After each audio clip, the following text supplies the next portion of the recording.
The new Power Rangers trailer shows just about everything fans have wanted to see. Like Zordon, played by Bryan Cranston, whose face moves across the wall of his spaceship instead of being docked in a blue tube.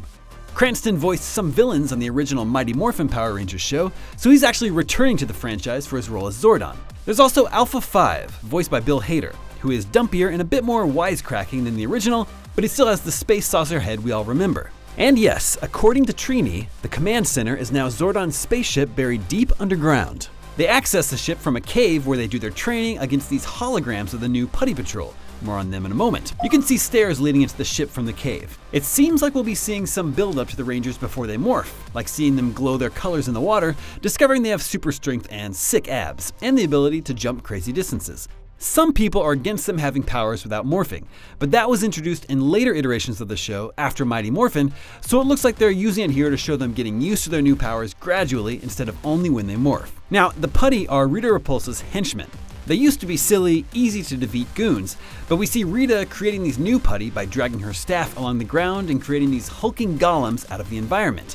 Like here, you can see street signs embedded in its chest. But from this shot of Rita looking a bit unkempt, dressed in black and more like a space witch, it seems like she will evolve throughout the film. This shot in particular shows her eyes glowing and her green armor forming, with her leveling up, possibly from draining the power of the Rangers, like Kimberly, who we see here. Rita never took on the Rangers head-to-head in the show, but here she's taking on all 5 at once.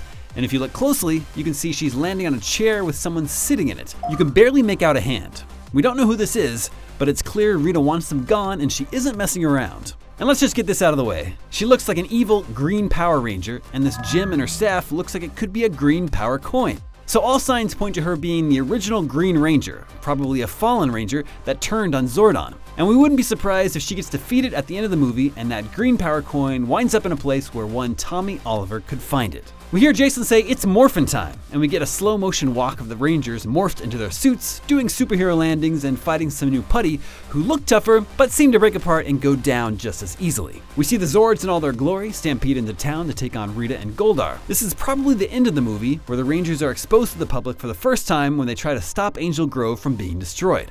Goldar is a departure from the original, where he was an actual living character with an ape cat face and feathered wings, but now he's this giant gold creature.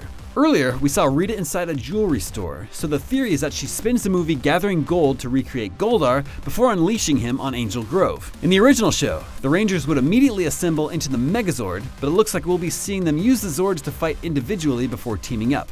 And there it is, the Megazord fully formed, the Morphin Grid power emanating from its chest just like on their suits. He looks a bit like Optimus Prime. And there's the money shot, clocking Goldar in the face. For more on the Power Rangers movie, stay tuned to IGN.